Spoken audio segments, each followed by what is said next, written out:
Here we go with another episode of Rethink Real Estate. Today, it's our practical episode where I'm going to be going through the calendar of sale and why it's so important in order to not have missed expectations. This is something that we're seeing more and more at the moment, and people need to be provoking it. I have done a previous episode in the 24-hour meeting where we go through some specific points to make sure that we go through the good, the bad, and the indifferent.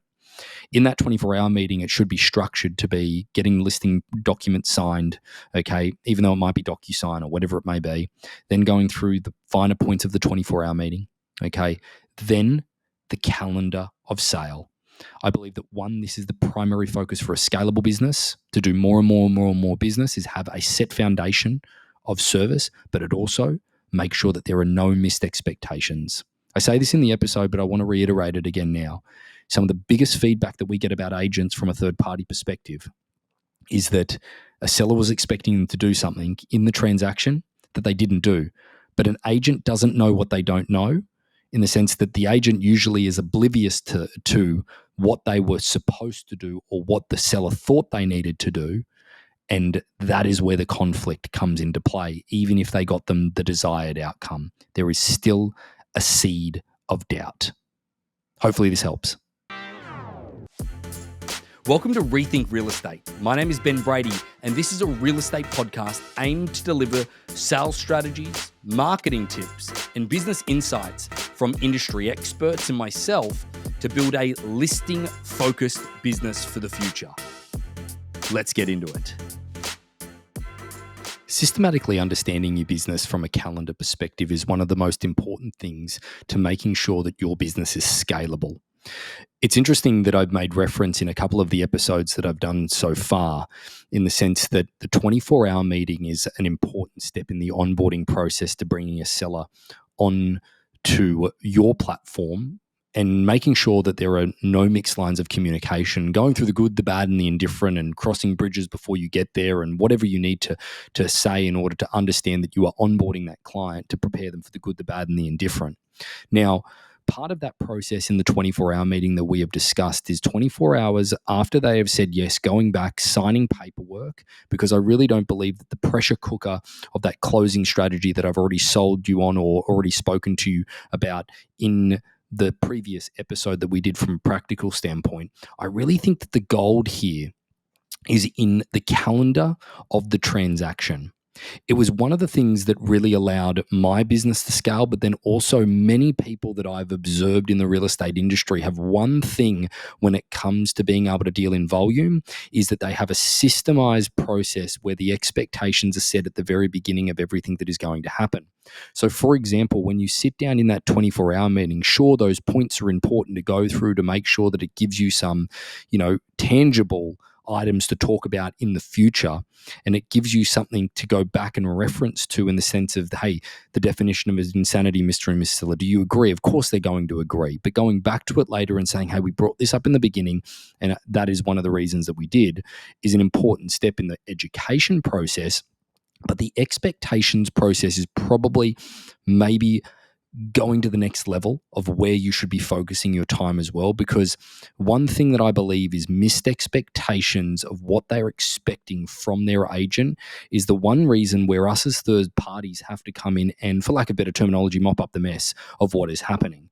And where I go to with that is that if they expected a phone call from you every single day, but then you never addressed that and you were only calling them once a week, that leads to a seed of resentment later when it comes to making a clear-cut decision on what exactly they're going to do. Now, any seed of doubt that they have that everything has not been done to get them the highest and best outcome is a doubt that then they have in accepting market value. And that is the part here that we all need to get to and understand, is that I don't believe that a seller sells when they get what they want. They sell when they feel that you've done everything in your power to get their desired expectation. And again, circling back to the campaign calendar. It starts off with communication and asking the sellers what they expect from you. Now, what they expect might only be a call once a week. But I don't think that that is good practice. You need to understand and set a tone for your business and what you can do in order to scale. If you've got visions of having 50, 60, 70, 100 listings at any one time, you might not be able to do a call a day. I get it. But realistically, if you look at the average number of listings, certainly in this current environment of what an agent is actually carrying at any one time, some of our best agents are only carrying between 5 and 7 listings at any one time. You should be doing a call a day. So let's go through that level of expectation and let's go through that with our sellers up front so that they understand what's happening. And putting this all in a calendar of sale that then you do and you send out to them and you say, this is when everything is going to happen. Setting up weekly meetings, setting up when you are going to call them, setting up the open houses, setting up the inspections and all the reports and everything that is done up front for auction in that very beginning set. Everything that you're going to do, whether it be letterbox drops or flyer drops or whatever you're calling it, mailers, whether it be calling through the database to inform them of a new listing, whether it be door knocking the neighborhood to let them know that that there's a new listing coming onto the marketplace, because there's so many people that locally might know somebody that might want to move into the marketplace or might want to move into that area, and they're going to pay the highest and best outcome for that property because of their emotional connection and their friends being there if they're referred or introduced to the property by their friends. Everything that you can think of that you're going to do for that seller on the property, ensuring that they see that in a tangible calendar, but then there are no missed expectations from a communication perspective. When will they receive the weekly report? When are you going to have it delivered to them? When is their weekly meeting going to be? And scheduling all of this up front not only allows no missed expectation, as I've already said 100 times, but it also allows you to scale your business.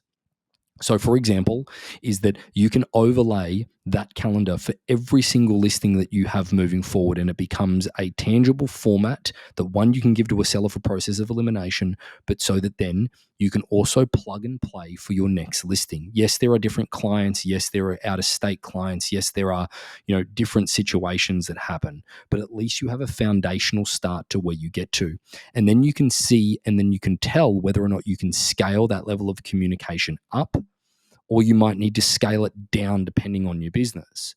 Because a lot of us do things that we don't need to do, but there's a lot more of us that do not enough from a process of elimination for the sellers. An interesting part of this, I was actually on a call with an agent the other day that was having difficulty with their sellers, and one of the things that came down was only one phone call a week. One phone call a week doesn't cut it, because remember, is that there used to be a time in real estate where 45 days was a long time on the marketplace. Now, over 21 days is the expectation of the market because of how quickly it's been moving. Our sellers' expectations have completely changed on how quick real estate moves because of the previous number of years and how fast the real estate market was moving. So you've got to condense a 45-day cycle down into 21 days to make sure that you've given them a process of elimination. You want to know why your sellers' expectations are sitting where they are at the moment and they might not be moving? It's because you're not talking to them enough. Now, this leads into the next challenge, is a lot of people say, well, Ben, what do I say in that level of communication to a seller? If I'm communicating with them so often, but there's nothing going on, you've got to feel comfortable and you've got to get comfortable delivering to them exactly what I just said, nothing. And for example, is that let's say that you have a call scheduled on a Monday. Okay, that Monday you'd be following up and updating them from the weekend showings or the lack thereof weekend showings or the open house or whatever it may be. You'd be preparing them for the week ahead. So this is what's happening this week. We have a seller meeting on Wednesday. I should have the weekly report to you by Wednesday as well. And we're going to sit down and we're going to go through that, or we're going to do it over Zoom, or does that still work for you? Great. We also have an open house on this time as well. Okay, setting up for the week. Now, the other part that if you're communicating with your sellers is that I don't think text message is the right way to do things unless it's something that is very clerical. I think that you call and you leave a voicemail. Okay. This is another rule in all of this. If you're going to be communicating with them on a daily basis or every few days and you're not getting a chance to, I think that the reality is that you've got to leave a voicemail at least in order to say, hey, look, no need to call me back. I just wanted to give you a quick little call. This is what we were going to go over. If anything's different or anything changes, I'll let you know. Okay. And then follow that up with a text message. There's no question. If they try to continue to communicate with you on text message, I think that a lot of agents fall into the trap of trying to communicate with them on text continuously because it's just easier. And a lot of people do want to communicate with text and they want to avoid any of the what they think to be conflict through a voice phone call. Now, making sure that we resist that is a really difficult thing, certainly when you're busy. But I really do think that it will change the way that your relationship is based with your sellers. And then again, setting the expectation up front of what they're going to achieve within that calendar of sale. Every day I'm going to call you in the morning between 9 and 10 o'clock to give you an update, okay? Or every couple of days. I don't believe that once a week is enough unless you've got views to hold that listing for 6 months and it not sell. I think you've got to make sure that you give them that urgency. But what do you say if you've got nothing to tell them? Like I said, nothing. Mr. and Mrs. Seller or Mrs. Seller or whoever you're talking to on the phone, hey, I'm just calling to let you know that yesterday I didn't have any calls on the property. Not a great sign because I would have expected something, but realistically, this is the week ahead if it's a Monday. Tuesday, letting them know that, hey, I'm following up with people from the weekend still. You can obviously call them with the little things. You know, I think one of our agents, Shelley Griffin, put it really perfectly. She creates things to call them and tell them about. For example, like if they get a phone call and it's somebody that's keen on seeing the property on the weekend, hey, I just wanted to let you know I had someone call us. They're going to be popping by the open house, had a few questions. Just that constant level of communication will keep them comfortable and let them know that you're thinking of them. You know, it can even be as simple as that.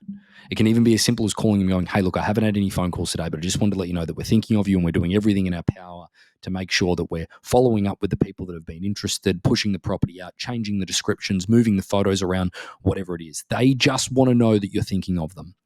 But it all stems back, guys, to what I was saying in the beginning, is no missed expectations.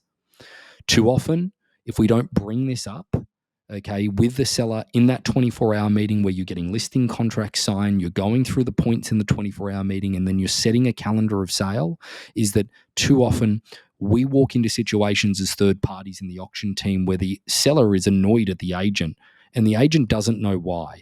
It's because a seller had an expectation that you were going to literally, that the world revolved around their listing for you, okay? That your entire world was going to be their listing because this is such a big transaction for them. It is such an emotionally driven transaction most of the time that if they feel for any moment that this is simply that, a transaction within many, many, many others, it's where the conflict comes in. And I believe consistently communicating with your sellers, I believe in everyday communication, regardless of how many listings you have. If you pump out your hour of power in the morning and you're going through from 9 until 10 o'clock or 8 until 9 o'clock and you're going through and calling all of your sellers, and even if they're not picking up, you're leaving a voicemail and then you're sending them a text, don't re-engage with them on a text message. Just continue to communicate with them about every little thing that happens. Monday, it's follow up from the weekend. Tuesday, it's about how that follow-up went. Wednesday, it's about confirming that the weekly meeting is going to happen. Thursday, it's confirming the midweek open house. Friday, it's confirming the Saturday open house. It doesn't really even matter. It's just a confirmation. After the open house on Saturday, you're following up with them. Okay, you're letting them know how it all went. You're letting them know that you're going to follow up with everybody, and then you'll be in touch with them again on Monday to let them know how it goes. You might want to give them Sunday as a break, or you might want to give them Saturday as a break, depending on when you're doing your open houses on that property as well. It all then would be set out so that then all you have to do is change the dates and times a little bit in each standardized format for your calendar of sale to then grow your business to the next level. This is not rocket science in any way, shape, or form. It's time management is what really ruins people from a scalability perspective, because usually what we find is that an agent has one listing, heaven forbid that it's two, and they lose complete focus on anything else to do with their business when it really comes down to the standardization of the calendar of sale. But forgetting your business for a moment, the missed expectations is the biggest problem that we see as a third party coming into the transaction. Even from a corporate perspective, of feedback that we get about agents after a transaction is that they were expecting something to happen and it didn't happen. and the agent didn't even know that they were expecting it. So we need to dig a little bit deeper in that 24-hour meeting. We need to ask more questions around what they want. And I really do believe that the gold lies in the calendar of sale that you set with them over a 4-week transition. That's why I love the auction process, to be honest, is because you're leading towards an end date. Whereas if it's a traditional, how many weeks do you do it for? How many weeks do you do it for until they go, oh, well, it should be sold by then, shouldn't it? So either way is that you definitely need to do it for at least the first couple of weeks. Hopefully this helps. Hopefully you get a little bit out of it. But either way, guys, make sure there's no missed expectations and over-communicate. So about 75% of our audience hasn't liked, followed, or subscribed to our podcast. It would mean the world to us, and it would help this podcast more than you know to expand our reach if you were to like, follow, or subscribe on any of the platforms that you're watching or listening on. Thanks again.